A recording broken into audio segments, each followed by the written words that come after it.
Hello guys, আসসালামু আলাইকুম। বাচ্চাদের খালি বায়না চিকেন ফ্রাই।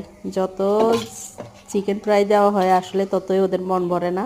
তারপরেও কি করা, চেষ্টা করি মাঝে মধ্যে 2-1 পিস করে ওদেরকে দেওয়ার জন্য। ঘরোয়া আমার হাতের কাছে ছিল যা তা দিয়েই করলাম। আমি নুডলসের একটা মশলা দিয়ে দিলাম, এখানে সয়া সস, বিট লবণ, তারপরে সস, প্রয়োজনীয় কিছু টুকটাক সস দিয়ে দিলাম। তারপর ভালো করে ম্যারিনেট করব।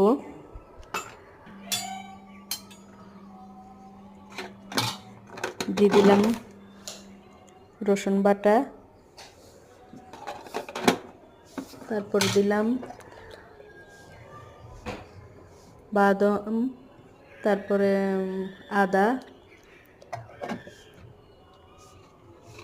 বাদাম বাটা, আদা বাটা দিয়ে ভালো করে নেড়ে ছেড়ে দিলাম। আসলে বাচ্চাদের এসব খাবারগুলোই বেশি ফেভারিট। দিয়ে দিলাম গরম মশলা। সবসময় তো আসলে এক নাস্তা খাইতে চায় না, এই জন্য আসলে কিছু কিছু জিনিস এক্সট্রাভাবে দেওয়ার জন্য আমি এখানে কয়েকটা বেসন অ্যাড করে দিলাম।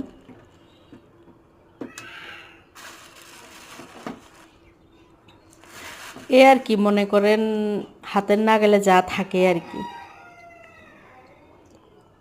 একেবারেই খারাপ হয় না, অনেক ভালোই হয়। বাইরের জিনিস খাওয়ার থেকেও ঘরের জিনিস আসলে নিজের হাতে তৈরি করে বাচ্চাদেরকে খুশি করা আসলে অন্যরকম একটা বিষয়।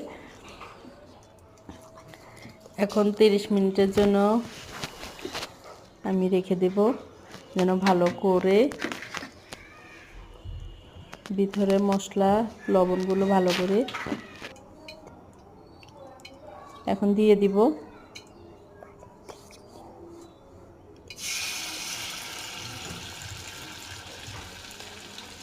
30 মিনিট পর আমি দিয়ে দিলাম।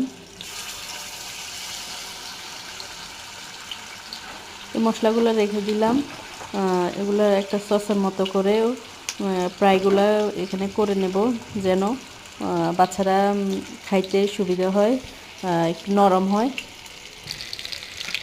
কারণ বেশি মচমচে হলে আসলে হয় কি, রুটি বা পরোটা যাই বলি, ওগুলা মানে খাইতে বেশি বাচ্চারা মানে স্বাচ্ছন্দ্য বোধ করে না। যদি একটু মানে ঝোল হয় তাহলে আসলে খেতে ভালোই লাগে।